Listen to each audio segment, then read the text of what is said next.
Wow, bro, tomatoes are in. On the pan, meat spice. I put it on some hot butter. Let's mix it up nicely for our beautiful classic breakfast. We're going to have 3 eggs. Break 3 eggs now. It's going to be delicious and amazing. I can smell it already. Beautiful. Parmesan cheese on top. Cover with lid and cook for 5 minutes. Black coffee into French press. Shut the lid. It's going to be so good.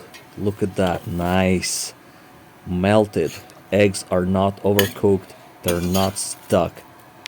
Cheese is slightly melted. It's just perfect.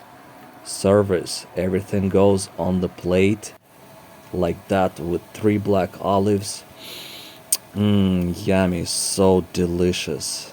With some black coffee to pump you up. Like, share, and subscribe, my friend.